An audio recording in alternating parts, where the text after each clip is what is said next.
Nous allons dans cet exemple maintenant traiter le cas de la simulation temporelle. Pour cela, nous allons aller dans le menu simulation et modifier la simulation actuelle et passer du coup en AC Analysis pour la simulation d'un diagramme de Bode. Nous allons faire un balayage donc en fréquence. On va choisir de faire un balayage donc logarithmique par décade. On va par exemple prendre 10 points par décade et pourquoi pas commencer à 1 Hz. Pour terminer, disons à 1 MHz que l'on écrit meg pour signifier, pour ne pas le confondre avec milli. Je fais OK et je place ma nouvelle simulation. Au passage, on pourra remarquer ici que la première simulation temporelle est maintenant précédée d'un point virgule, ce qui correspond au symbole de commentaire pour la simulation. Il nous reste maintenant à simuler en cliquant sur l'icône Run. Et il nous fait apparaître un message d'erreur qui nous prévient simplement que nous n'avons pas réglé correctement la source alternative. Ce que nous allons faire forcément immédiatement, je clique droit sur la tension et effectivement ici je n'ai pas rempli la case d'amplitude AC. Donc c'est ce que je fais ici, je fais OK.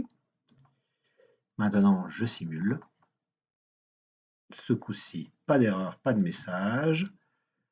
La question du diagramme de Bode et la question de la transmittance qui normalement nous devons tracer Vout sur Vin, hein, la tension de sortie sur la tension d'entrée.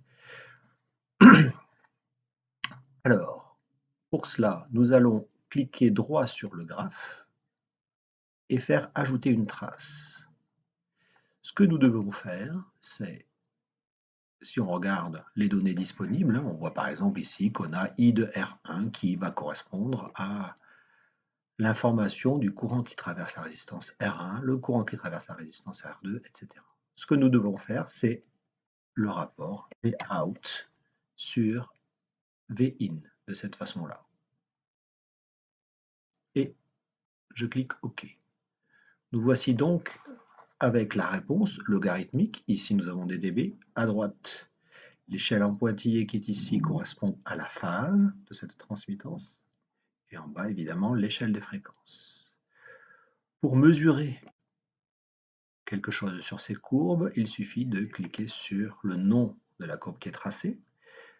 En cliquant dessus, ça fait apparaître des marqueurs et on voit lorsqu'on déplace ces marqueurs, en cliquant avec la souris, en laissant le clic appuyé et en déplaçant le curseur, on voit par exemple que ici nous avons quasiment 20 dB de gain, ce qui correspond bien à l'amplification en tension de 10, et un déphasage de quasiment 180 degrés, ce qui correspond à la valeur attendue et à l'opposition, puisque c'est un ampli inverseur entre la sortie et l'entrée.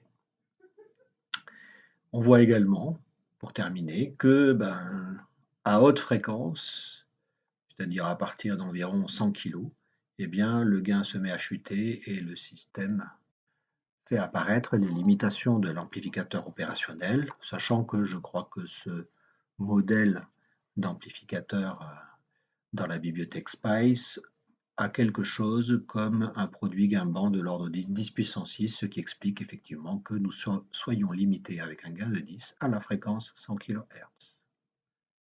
Voilà pour le tracé du diagramme de Bode.